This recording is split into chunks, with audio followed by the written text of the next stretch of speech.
নমস্কাৰ প্ৰিয় বন্ধু বান্ধৱীসকল, আপোনালোক সকলোকে পুনৰবাৰ স্বাগতম জনাইছো আমাৰ চেনেল এই কহিবাথলৈ। আজি আমি এই ভিডিঅ'টোত আমাৰ বাকী ৰৈ যোৱা তিনিগৰাকী সাহিত্যিকৰ বিষয়ে ৬০টাতকৈ অধিক গুৰুত্বপূৰ্ণ প্ৰশ্ন আপোনালোকৰ বাবে আগবঢ়াব বিচাৰিছো।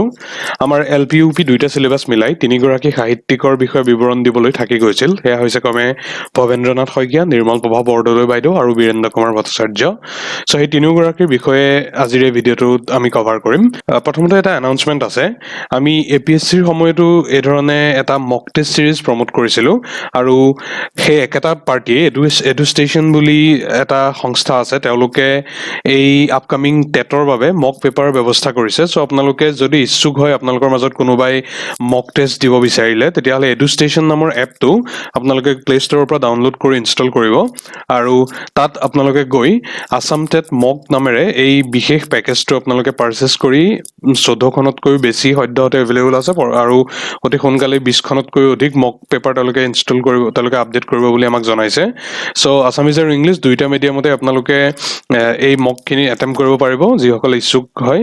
আৰু আপোনালোকে যদি সেই ইকহিপাথৰ পৰা গৈছে, তেতিয়াহ'লে এটা বিশেষ কুপন কোড ইউজ কৰিব পাৰে, সেইটো হৈছে EKTET20, এডিশ্যনেল 20% অফ আপোনালোকে পাব তেতিয়া। চ' এই বিশেষ কুপনটি আপোনালোকে ব্যৱহাৰ কৰিব পাৰিব। চ' যিসকলে প্ৰিপেৰেশ্যন কি পৰ্যায়ত আছে জানিবৰ বাবে মক টেষ্ট দিবৰ আগ্ৰহী, তেওঁলোকে এই বিশেষ অফাৰটিৰ সুবিধা ল'ব পাৰে বুলি আমি বিশ্বাস কৰোঁ। এইখিনিতে কৈ থওঁ, এইটো সম্পূৰ্ণ এটা থাৰ্ড পাৰ্টি, আমি এই মক পেপাৰখিনি প্ৰিপেয়াৰ কৰা নাই, চিম্পলি আমি প্ৰমোটহে কৰিছোঁ। চ' প্ৰথমতে ভৱেন্দ্ৰনাথ শইকীয়াৰ বিষয়ে চাই ল'ব বিচাৰিছোঁ। ভৱেন্দ্ৰনাথ শইকীয়াৰ জন্ম হৈছিল 1932 চনত নগাঁও চহৰত আৰু তেখেতৰ মৃত্যু হৈছিল 2003 চনত গুৱাহাটীত।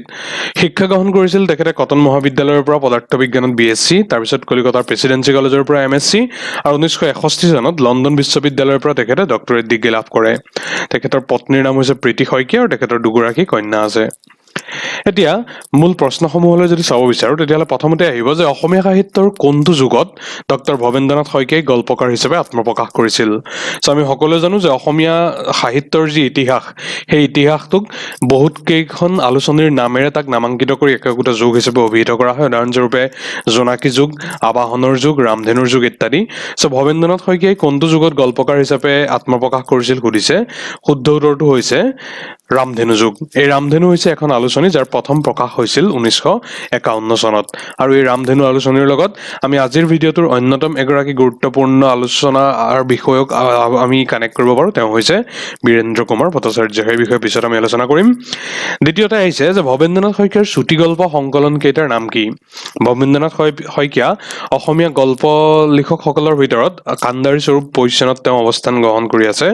চ' তেওঁৰ দ্বাৰা ৰচিত চুটিগল্প সংকলনখিনি হৈছে প্ৰহৰী, সেন্দুৰ, এই বন্দৰৰ আবেলি, গ্ৰহবৰ, শৃংখল, উপকণ্ঠ, বৃন্দাবন, তৰংগ, সান্ধ্য ভ্ৰমণ, গল্প আৰু শিল্প ইত্যাদি।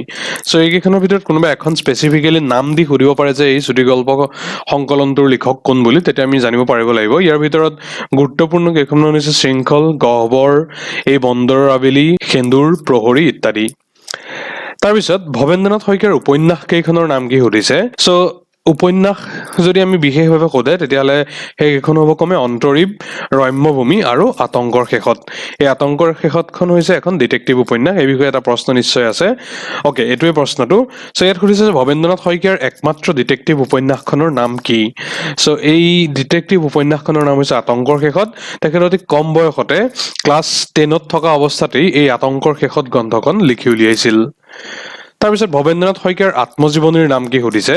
ভৱেন্দ্ৰনাথ শইকীয়াৰ আত্মজীৱনীখন অসমীয়া আত্মজীৱনীমূলক কাব্যৰ এক ইতিহাসত অন্যতম এক শ্ৰেষ্ঠতম স্থানত আছে বুলি আমি ক'ব পাৰোঁ। সেইখন হৈছে জীৱন বৃত্ত। শৈশৱ আৰু কৈশোৰ সময়ছোৱাৰ ভৱেন্দ্ৰনাথ শইকীয়াৰ জীৱনৰ কাহিনী, সেই সময়ছোৱাক বেছ কৰি তেওঁ মোৰ শৈশৱ মোৰ কৈশোৰ এই আত্মজীৱনীমূলক গ্ৰন্থখন লিখিছিল। আৰু জীৱন ৰেখা যিখন গ্ৰন্থ, সেইখন হৈছে ভৱেন্দ্ৰনাথ শইকীয়াৰ ডায়েৰীৰ সম্পাদনামূলক সংকলন এটা। তাৰপিছত ভৱেন্দ্ৰনাথ শইকীয়াৰ শিশু সাহিত্যলৈ অৱদান কি বুলি যদি সোধে, তেতিয়াহ'লে তাৰ উত্তৰত আমি লিখিব লাগিব কি কি গ্ৰন্থৰ বিষয়ে। সেয়া হৈছে ক্ৰমে মহাদুষ্টৰ দুষ্ট বুদ্ধি, শান্তশিষ্ট হৃষ্টপুষ্ট মহাদুষ্ট, এইখন খুব বিখ্যাত। তাৰপিছত মৰমৰ দেউতা, তোমালোকৰ ভাল হওক আৰু মৰম। এতিয়া ইয়াত কিছুমান গুৰুত্বপূৰ্ণ বা বিখ্যাত নাটকৰ বিষয়ে উল্লেখ কৰিছে। সেই নাটকসমূহৰ নাট্যকাৰ কোন সুধিছে? নাট্যকাৰ অবভিয়াছলি ভৱেন্দ্ৰনাথ শইকীয়াই হ'ব। নাটকসমূহ কি আমি যদি চাবৰ যত্ন কৰোঁ, শতাব্দী, স্বৰ্ণ জয়ন্তী, স্বৰ্গৰ দুৱাৰ, এজাক জোনাকীৰ জিলমিল, এইখন খুব বিখ্যাত নাটক আৰু খুব সমালোচকসকলৰ দ্বাৰা সমাদৃতও। তাৰপিছত ৰামধেনু, সমুদ্ৰ মন্থন, অৰণ্যত গধূলি, বৃন্দাবন, ৰম্যভূমি, বন্দীশাল, মহাঅৰণ্য ইত্যাদি। চ' এই বিখ্যাত নাটকসমূহৰ নাট্যকাৰ হৈছে ভৱেন্দ্ৰনাথ শইকীয়া। ভৱেন্দ্ৰনাথ শইকীয়াই ভ্ৰাম্যমান যি থিয়েটাৰ তাৰ বাবেও বিভিন্ন নাটক লিখিছিল। মূলতঃ আবাহন থিয়েটাৰৰ লগত তেখেতে পোনপটীয়াভাৱে নাট্যকাৰৰ ৰূপে জড়িত আছিল। তাৰপিছত প্ৰান্তিক আলোচনীৰ প্ৰতিষ্ঠাপক সম্পাদক কোন সুধিছে? প্ৰান্তিক আলোচনীৰ প্ৰতিষ্ঠাপক সম্পাদক হৈছে ভৱেন্দ্ৰনাথ শইকীয়া। 1981 চনত ট্ৰিবিউন গোষ্ঠীৰ ফালৰ পৰা এই প্ৰান্তিক আলোচনী প্ৰকাশ হৈছিল। চ' ভৱেন্দ্ৰনাথ শইকীয়া হৈছে ইয়াৰ প্ৰতিষ্ঠাপক সম্পাদক। বৰ্তমান সম্পাদনাৰ দায়িত্বত আছে প্ৰদীপ বৰুৱা। ভৱেন্দ্ৰনাথ শইকীয়াই কোনখন গ্ৰন্থৰ বাবে সাহিত্য একাডেমী বঁটা লাভ কৰিছিল সুধিছে। চ' বিখ্যাত গ্ৰন্থখন হৈছে শৃংখল, গল্প সংকলন ভৱেন্দ্ৰনাথ শইকীয়াৰ। 1976 চনত এই গ্ৰন্থৰ বাবে তেওঁ সাহিত্য একাডেমী বঁটা লাভ কৰিছিল। তাৰপিছত অসম উপত্যকা বঁটা প্ৰাপ্ত প্ৰথম সাহিত্যিক কোন সুধিছে? এই অসম উপত্যকা বঁটা এইটো আৰম্ভ হৈছিল 1990 চনত আৰু ভৱেন্দ্ৰনাথ শইকীয়াই প্ৰথমগৰাকী সাহিত্যিক ৰূপে এই বঁটা লাভ কৰা ব্যক্তি হৈছিল। আৰু এই বঁটাটো কোনে স্পন্সৰ কৰে বা কোনে এই বঁটাটো প্ৰদান কৰে? উইলিয়ামছন মেগৰ গোষ্ঠীয়ে এই বঁটাটো অসম উপত্যকা বঁটা বা আছাম ভেলী লিটাৰেৰী এৱাৰ্ড প্ৰথম লাভ কৰিছিল ভৱেন্দ্ৰনাথ শইকীয়াদেৱে। তাৰপিছত অসম প্ৰকাশন পৰিষদ বঁটা প্ৰাপ্ত প্ৰথম ব্যক্তি কোন যদি সোধে তেতিয়াও সেইটো ভৱেন্দ্ৰনাথ শইকীয়াই হ'ব। 1973 চনত হিন্দুৰ গল্প পুথিৰ বাবে তেওঁ অসম প্ৰকাশন পৰিষদ বঁটা লাভ কৰিছিল। তাৰপিছত ভৱেন্দ্ৰনাথ শইকীয়া ইতিমধ্যে ওপৰত আমি আলোচনা কৰিলোঁ প্ৰান্তিকৰ বিষয়ে। চ' তেওঁ প্ৰান্তিকখনৰ বাদেও আন এখন শিশু আলোচনীৰো প্ৰতিষ্ঠাপক সম্পাদনা কৰিছিল। চ' সেইখন হৈছে সফুৰা। 1982 চনত ইয়াৰ প্ৰথম প্ৰকাশ হৈছিল। তাৰপিছত অসম উপত্যকা সাহিত্য বঁটাৰ বাবে তেওঁ যি ধনৰাশি লাভ কৰিছিল, সেই ধনৰাশিৰে ভৱেন্দ্ৰনাথ শইকীয়াই শিশুসকলৰ উদ্দেশ্য কৰি এটা বিশেষ সংস্থা আৰম্ভ কৰিছিল। মূলতঃ আৰ্ট এণ্ড কালচাৰ ফিল্ডসমূহত শিশুসকলক আৰু মূলতঃ যিসকল আৰ্থিকভাৱে সচ্ছল নহয় তেনেকুৱা পৰিয়ালৰ শিশুসকলক জড়িত কৰাৰ লগতে শিশুসকলৰ সামগ্ৰিক মানসিক উৎকৰ্ষ সাধনৰ বাবে এই সংস্থাটি গঠন কৰিছিল। চ' ইয়াৰ নাম হৈছে আৰোহণ ট্ৰাষ্ট। ই গুৱাহাটীৰ বশিষ্ঠপুৰত অৱস্থিত। তাৰপিছত ভৱেন্দ্ৰনাথ শইকীয়া এগৰাকী চলচ্চিত্ৰ পৰিচালক বা বোলছবি নিৰ্মাতা হিচাপেও খুব স্বনামধন্য এটা পজিশ্যন গ্ৰহণ কৰিছিল।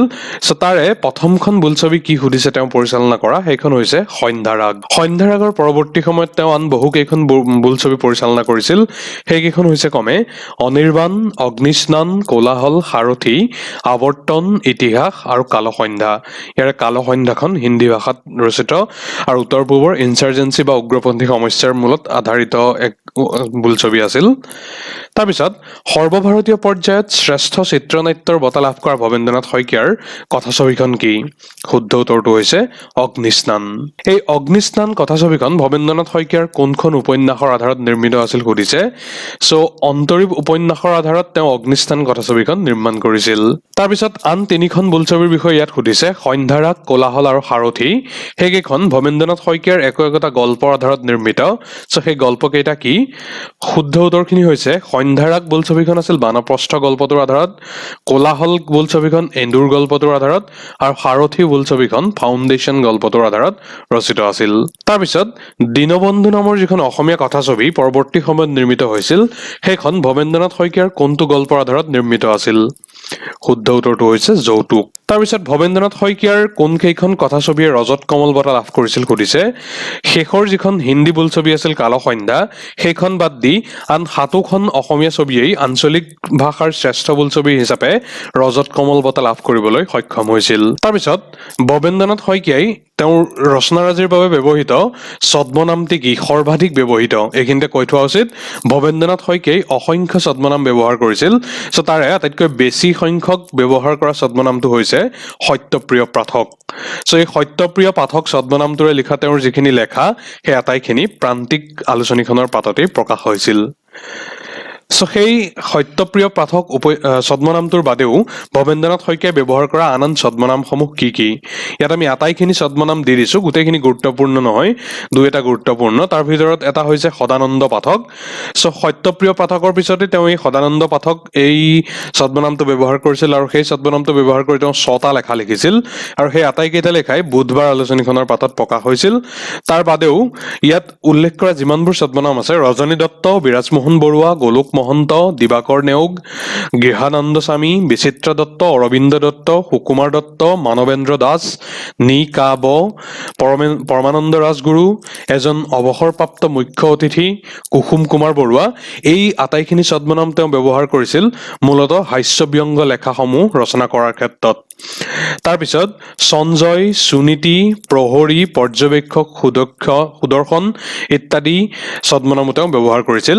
আৰু ভৱেন্দ্ৰনাথ শইকীয়াই সম্ভৱতঃ অসমীয়া সাহিত্যৰ এনেকুৱা এগৰাকী লেখক যি বহু সংখ্যক ছদ্মনাম ব্যৱহাৰ কৰিছিল। কাৰোবাৰ 2টা 3টা বা 4টা পৰ্যন্ত থাকে, কিন্তু ইমান সংখ্যক ছদ্মনাম কেৱল মাত্ৰ ভৱেন্দ্ৰনাথ শইকীয়াইহে ব্যৱহাৰ কৰিছিল। তাৰ উপৰিও চিনেমা বিষয়ক লেখা মেলাৰ বাবে তেওঁ আকৌ আন এটা ছদ্মনাম ব্যৱহাৰ কৰিছিল, সেইটো হৈছে চিত্ৰপ্ৰিয় পাঠক। আৰু আজিৰ এই ভিডিঅ'ৰ ভৱেন্দ্ৰনাথ শইকীয়া লগত জড়িত অন্তিমটো প্ৰশ্ন ইয়াত সুধিছে যে গুৱাহাটীত অৱস্থিত কোনটো সাংস্কৃতিক কেন্দ্ৰ তথা পৰ্যটনস্থলীৰ জন্ম তথা বিকাশৰ মূল হোতা আছিল ডক্টৰ শইকীয়া ছাৰ? শুদ্ধ উত্তৰটো হৈছে শংকৰদেৱ কলাক্ষেত্ৰ। এই শংকৰদেৱ কলাক্ষেত্ৰৰ গোটেই আইডিয়াটো অংকুৰিত হৈছিল শইকীয়া ছাৰৰ মস্তিষ্কতেই আৰু পৰৱৰ্তী সময়ত ইয়াৰ গঠন কৰা, ইয়াৰ পৰিচালনা কৰা, তাৰ লগতে এডমিনিষ্ট্ৰেটিভ পৰ্যায়ত ইয়াৰ লগত জড়িত হৈ থকা সকলোখিনি দিশ শইকীয়া ছাৰে নিজে চোৱা চিতা কৰিছিল। চ' প্ৰথম তেওঁ এই শংকৰদেৱ কলাক্ষেত্ৰৰ প্ৰথম ভাইচ চেয়াৰমেনো শইকীয়া ছাৰে আছিল, ৰাজ্যপাল আছিল চেয়াৰমেন। আৰু পৰৱৰ্তী সময়ত ডক্টৰ ভৱেন্দ্ৰনাথ শইকীয়া ছাৰৰ নামতেই এই কলাক্ষেত্ৰত থকা যিটো পুথিভঁৰাল, সেই লাইব্ৰেৰীটো নামাংকিত কৰা হৈছে। চ' এইখিনি আছিল ভৱেন্দ্ৰনাথ শইকীয়াৰ বিষয়ে। এতিয়া আমি চাওঁ নিৰ্মলপ্ৰভা বৰদলৈ বাইদেউৰ বিষয়ে। তেখেতৰ জন্ম হৈছিল 1933 চনত শিৱসাগৰত আৰু মৃত্যু হৈছিল 2004 চনত। শিক্ষা তেখেতে গ্ৰহণ কৰিছিল সন্দিকৈ ছোৱালী মহাবিদ্যালয়ৰ পৰা আৰু পৰৱৰ্তী সময়ত গুৱাহাটী বিশ্ববিদ্যালয়ৰ পৰা অসমীয়া বিষয়ত তেওঁ স্নাতকোত্তৰ ডিগ্ৰী লাভ কৰে। তেওঁ কৰ্মজীৱন আৰম্ভ কৰিছিল বি বৰুৱা মহাবিদ্যালয়ত আৰু পৰৱৰ্তী সময়ত গুৱাহাটী বিশ্ববিদ্যালয়ৰ অসমীয়া বিভাগৰ অধ্যাপক পদতো নিযুক্তি তেওঁ পাইছিল। এতিয়া নিৰ্মলপ্ৰভা বৰদলৈৰ বিষয়ে প্ৰথমটো কুৱেশ্যন হৈছে যে অসমীয়া সাহিত্য জগতত তেওঁ কি ছদ্মনামেৰে জনাজাত? নিৰ্মলপ্ৰভা বৰদলৈৰ বিশেষ ছদ্মনামটো হৈছে নীলা বাইদেউ। তাৰপিছত তেওঁৰ প্ৰথম কবিতা পুথিখনৰ নাম কি সুধিছে? শুদ্ধ উত্তৰটো হৈছে বন ফৰিঙৰ ৰং। তাৰপিছত নিৰ্মলপ্ৰভা বৰদলৈ ৰচনা কৰা কবিতা পুথি কেইখনমানৰ নাম উল্লেখ কৰিব কৈছে। চ' নিৰ্মলপ্ৰভা বৰদলৈ বিখ্যাত আছিল তেওঁৰ কাব্যৰাজিৰ বাবে।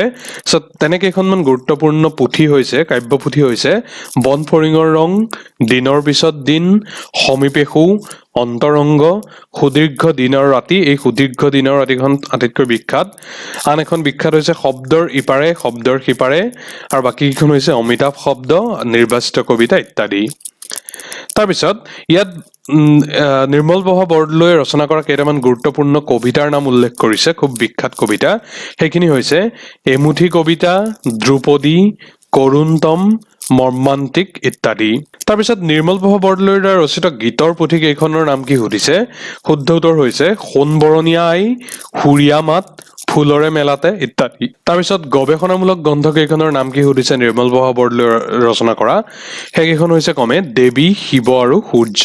নিৰ্মলপ্ৰভা বৰদলৈয়ে কোনখন গ্ৰন্থৰ বাবে সাহিত্য অকাডেমী বঁটা লাভ কৰিছিল সুধিছে? ইতিমধ্যে ওপৰত কৈছিলো তেওঁৰ আটাইতকৈ শ্ৰেষ্ঠতম কাব্য সুদীৰ্ঘ দিনৰ ঋতু, তাৰ বাবে 1983 চনত তেওঁ সাহিত্য অকাডেমীৰ সন্মান লাভ কৰিছিল। তাৰপিছত তেওঁ কোন চনত অসম সাহিত্য সভাৰ সভাপতিত্ব কৰিছিল সুধিছে?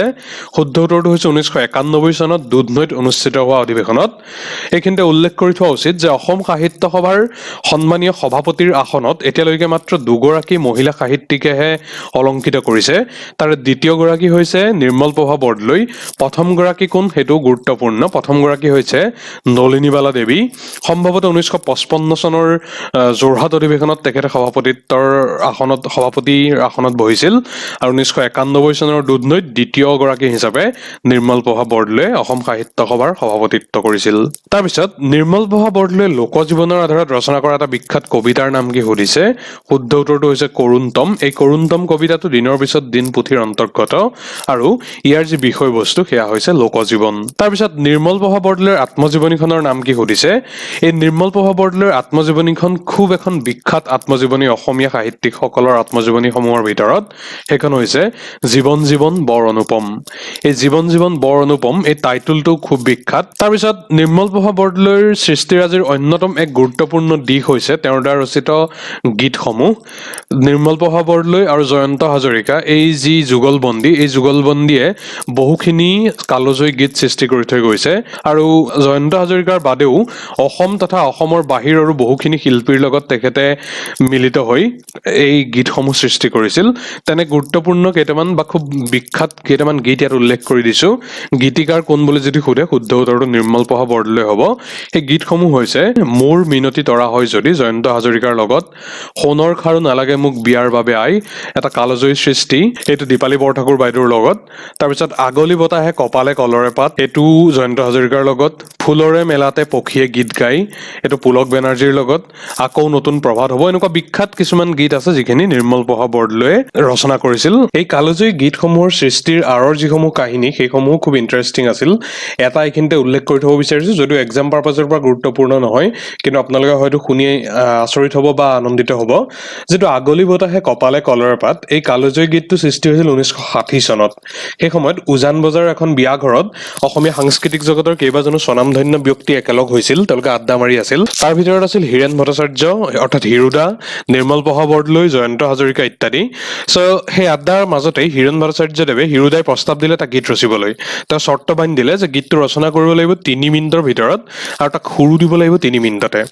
আৰু সেই গীতটি লিখাৰ দায়িত্ব ল'লে নিৰ্মল প্ৰভা বৰদলৈ বাইদেৱে, কিন্তু তেওঁৰ হাতত একো কাগজ পত্ৰ নাছিল লিখিব। সেইটো কাৰণে হীৰেণ ভট্টাচাৰ্যদেৱে এটা খালী চিগাৰেটৰ পেকেট তেওঁলৈ আগবঢ়াই দিলে আৰু সেই চিগাৰেটৰ পেকেটটোৰ ভিতৰ চোৱাতে নিৰ্মল প্ৰভা বৰদলৈয়ে গীতটো লিখা কাম আৰম্ভ কৰিলে। সেই সময়ত বিয়াঘৰৰ মণ্ডপত যিকেইটা কলপুলি পুতি থোৱা আছিল সেইকেইটা আগবোৰ বতাহে কোবাই আছিল আৰু সেই দৃশ্যটো চাই 3 মিনিটৰ ভিতৰতে নিৰ্মল প্ৰভা বৰদলৈ বাইদেৱে এই গীতটি লিখি উলিয়ালে আৰু সুৰ দিয়াৰ দায়িত্ব পৰিল জয়ন্ত হাজৰিকাৰ ওপৰত আৰু তেওঁ 3 মিনিটতে গীতটোৰ সুৰ দি উলিয়ালে আৰু এইদৰেই এই কালজয়ী গীতটোৰ সৃষ্টি হ'ল আগলি বতাহে কপালে কলৰে পাত। গতিকে এনেকুৱা কাহিনীবোৰে এইটোৱে সূচায় যে সেই সময়ৰ সেই সাহিত্যিকসকল, সেই সময়ৰ পণ্ডিত বা শিল্পীসকল কিমান তেওঁলোক প্ৰতিভাৰে ভৰপূৰ আছিল আৰু এই সুযোগতে আমি তেওঁলোকক সশ্ৰদ্ধ প্ৰণিপাত নিবেদিছোঁ। আৰু পৰৱৰ্তী প্ৰশ্নটোলৈ আগবাঢ়িব বিচাৰিছোঁ। নিৰ্মল প্ৰভা বৰদলৈৰ লোকসংস্কৃতি বিষয়ক গ্ৰন্থকেইখন কি কি যদি সোধে শুদ্ধ উত্তৰখিনি হ'ব অসমৰ লোকসংস্কৃতি, অসমৰ লোককবিতা, কাৰ্বি সমাজ আৰু সংস্কৃতিৰ এছেৰেঙা ইত্যাদি। তাৰপিছত ইয়াত ডক্টৰ মুকুন্দ মাধৱ শৰ্মাই নিৰ্মল প্ৰভা বৰদলৈৰ দ্বাৰা ৰচিত 3খন বিশেষ গ্ৰন্থক গ্ৰন্থৰত্নত্ৰয়ী আখ্যা দিছে। চ' সেই বিশেষ মননশীল আৰু তাত্ত্বিক দিশত চহকী 3খন গ্ৰন্থ কি কি সুধিছে। শুদ্ধ উত্তৰটো হৈছে শিৱ, দেৱী আৰু সূৰ্য। এই শিৱ, দেৱী আৰু সূৰ্য এই 3খন নিৰ্মল প্ৰভা বৰদলৈৰ গৱেষণামূলক গ্ৰন্থ।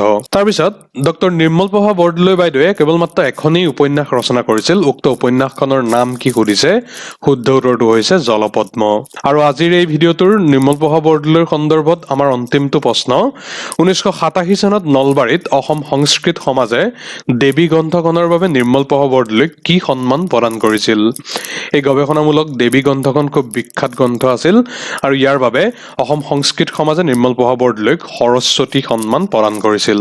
চ' এইখিনি আছিল নিৰ্মল প্ৰভা বৰদলৈৰ বিষয়ে। এতিয়া আমি চাওঁ অন্তিমগৰাকী সাহিত্যিক এই চিলেবাছৰ বীৰেন্দ্ৰ কুমাৰ ভট্টাচাৰ্যৰ বিষয়ে।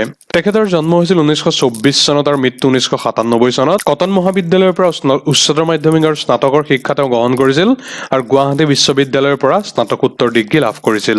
চ' যেতিয়াই বীৰেন্দ্ৰ কুমাৰ ভট্টাচাৰ্যৰ বিষয়ে আলোচনা হ'ব তেতিয়াই প্ৰথম প্ৰশ্নটো আমাৰ মনলৈ এইটোৱে আহিব যে প্ৰথম অসমীয়া জ্ঞানপীঠ বঁটা বিজয়ী ব্যক্তিগৰাকী কোন। চ' অবভিয়াছলি বীৰেন্দ্ৰ কুমাৰ ভট্টাচাৰ্যই আছিল।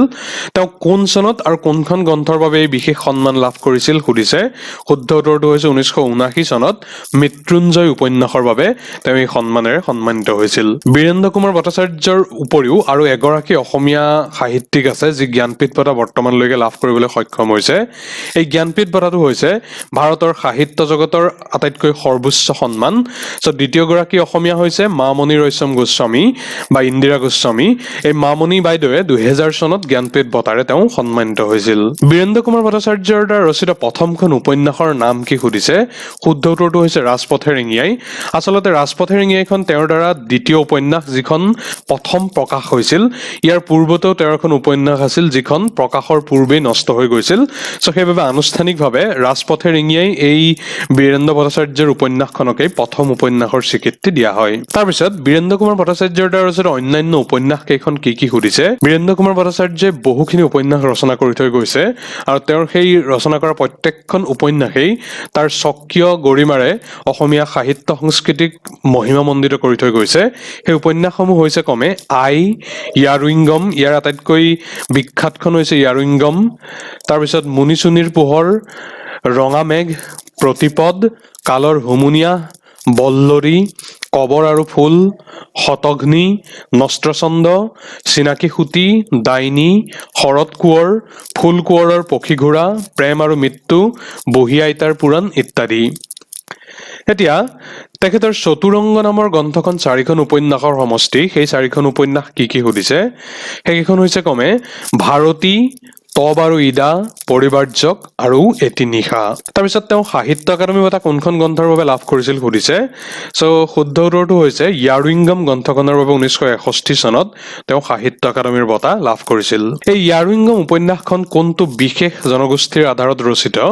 শুদ্ধ উত্তৰটো হৈছে টাংখুল নগা। সেই সময়ত অবিভক্ত মণিপুৰত শিক্ষকতাৰ বাবে গৈছিল বীৰেন্দ্ৰ কুমাৰ ভট্টাচাৰ্যই আৰু এই টাংখুল নগা জনবসতি প্ৰধান অঞ্চল এটাত তেওঁ বিজ্ঞান আৰু অংকৰ শিক্ষক ৰূপে এটা নিৰ্দিষ্ট সময়ৰ বাবে দায়িত্ব পালন কৰিছিল। সেই সময়তেই এই টাংখুল নগা গোষ্ঠীৰ লগত তেওঁলোকৰ দৈনন্দিন জীৱনপঞ্জীৰ লগত তেওঁ জড়িত হৈছিল আৰু পৰৱৰ্তী সময়ত তেওঁলোকৰ জীৱন আধাৰিত উপন্যাসখন ইয়াৰুইংগম নামেৰে প্ৰকাশ হৈ ওলাইছিল। এই ইয়াৰুইংগম শব্দটো তেওঁ এই টাংখুল নগাসকলৰ পৰাই ধাৰ লোৱা। তাৰপিছত বীৰেন্দ্ৰ কুমাৰ ভট্টাচাৰ্যৰ দ্বাৰা ৰচিত গল্পৰ পুথি কেইখন কি সুধিছে। শুদ্ধ উত্তৰটো হৈছে কলং আজিও বয়, সাতসৰী আৰু খিৰিকী কাষৰ আসন। তাৰপিছত বীৰেন্দ্ৰ কুমাৰ ভট্টাচাৰ্যৰ একমাত্ৰ কবিতা পুথিখনৰ নাম কি সুধিছে। এখনেই কবিতা পুথি আছিল, সেইখন হৈছে সান্ধ্যস্বৰ। কিন্তু বীৰেন্দ্ৰ কুমাৰ ভট্টাচাৰ্যৰ বহুকেইটা প্ৰখ্যাত কবিতা আছে। তাৰ ভিতৰত আটাইতকৈ বিখ্যাত যিটো কবিতা, যিটো বৰ্তমানেও বহুলভাৱে চৰ্চিত হয়, সেইটো হৈছে বিষ্ণুৰাভা এতিয়া কিমান ৰাতি। আৰু তাৰ উপৰিও ক্ৰুচৰ বন্ধুলৈতো এটা বিখ্যাত কবিতা।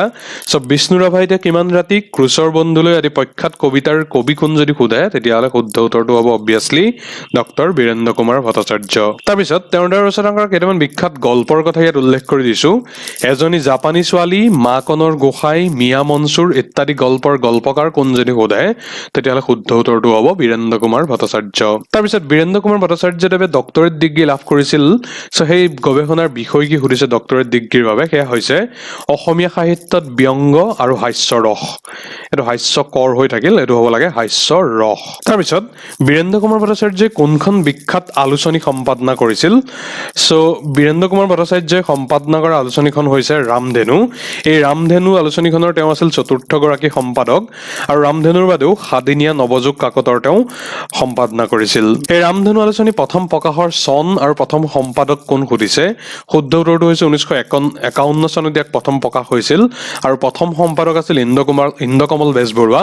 কিন্তু বীৰেন্দ্ৰ কুমাৰ ভট্টাচাৰ্যই সম্পাদনা কৰিবলৈ আৰম্ভ কৰাৰ পৰা এই ৰামধেনু আলোচনীখনৰ জনপ্ৰিয়তা তুংগত উঠে আৰু অসমীয়া সাহিত্যৰ যি ৰামধেনুৰ যুগ, এই ৰামধেনুৰ যুগ এই সময়ছোৱাতে আৰম্ভ হয় বুলি বিশ্বাস কৰা হয়। এই ৰামধেনু আলোচনীখনৰ জৰিয়তেই বহু সংখ্যক পৰৱৰ্তী সময়ৰ খুব প্ৰথিতযশা গল্পকাৰে তেওঁলোকে গল্প প্ৰকাশ কৰিছিল।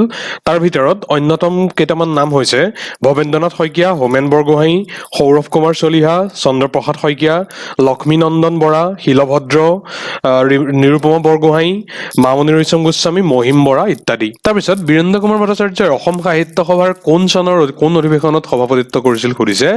1983 চনত বঙাইগাঁৱত হোৱা অধিৱেশনত বীৰেন্দ্ৰ কুমাৰ ভট্টাচাৰ্যই সভাপতিত্ব কৰিছিল। তাৰপিছত সাহিত্য একাডেমীৰ সন্মানী সভাপতি পদত অধিষ্ঠিত একমাত্ৰ অসমীয়াজনৰ নাম কি বুলি যদি সোধে, তেতিয়াহ'লে তাৰ উত্তৰ বীৰেন্দ্ৰ কুমাৰ ভট্টাচাৰ্যই হ'ব। এই সাহিত্য একাডেমীৰ সভাপতি পদটো অত্যন্ত সন্মানীয়। জৱাহৰলাল নেহেৰু, জাকিৰ হুছেইন, ৰাধাকৃষ্ণন আদি বিখ্যাত মহীৰূহে এই পদটো অধিষ্ঠিত কৰি গৈছিল আৰু অসমৰ একমাত্ৰ প্ৰতিনিধি হিচাপে বীৰেন্দ্ৰ কুমাৰ ভট্টাচাৰ্যই 1983 চনৰ আশে-পাশে এই পদটোত তেওঁ অধিষ্ঠিত হৈ আছিল। তাৰপিছত 2005 চনত তেওঁৰ ইয়াৰিংগম গ্ৰন্থখন ইংৰাজী ভাষালৈ অনুবাদ হৈছিল। সেই অনুবাদটোৰ নাম কি সুধিছে, শুদ্ধ উত্তৰটো হৈছে love in the time of ইনচাৰ্জেঞ্চি। তাৰপিছত 1971 চনৰ ভাৰত পাকিস্তানৰ যুদ্ধক লৈ বীৰেন্দ্ৰ কুমাৰ ভট্টাচাৰ্যই এখন উপন্যাস লিখিছিল। সেই উপন্যাসখনৰ নাম কি সুধিছে, শুদ্ধ উত্তৰটো হৈছে কবৰ আৰু ফুল। আৰু বীৰেন্দ্ৰ কুমাৰ ভট্টাচাৰ্যই ৰচনা কৰা যুদ্ধ বিষয়ক আৰু এখন উপন্যাস আছে, যিখন 1962 চনৰ চীনা ভাৰত যুদ্ধৰ পটভূমিত ৰচিত।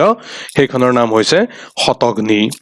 গতিকে ইমানতে আজি আমি ভিডিঅ'টোৰ অন্ত পেলাব বিচাৰিছো। আশা কৰোঁ আপোনালোক উপকৃত হৈছে। এই তিনিওগৰাকী সাহিত্যিকৰ বিষয়ে ইমান কম সময়তে সকলোখিনি বস্তু যুগুত কৰি সামৰাটো যথেষ্ট অসম্ভৱ এটা কাৰ্য। আমি ট্ৰাই কৰিছোঁ পাৰ্যমানে সংকলিত কৰিবৰ বাবে। কিবা যদি ৰৈ গৈছে আপোনালোকে আমাক জনাব পাৰে, আৰু যদি অনিচ্ছাকৃত কিবা ভুল হৈছে ভিডিঅ'টোত তেতিয়াহ'লে তাকো আঙুলিয়াই দিবৰ বাবে আপোনালোকক অনুৰোধ জনালোঁ। আশা কৰোঁ আপোনালোকে চাই থাকিব এই কুঁহিপাত। ধন্যবাদ, শুভৰাত্ৰি।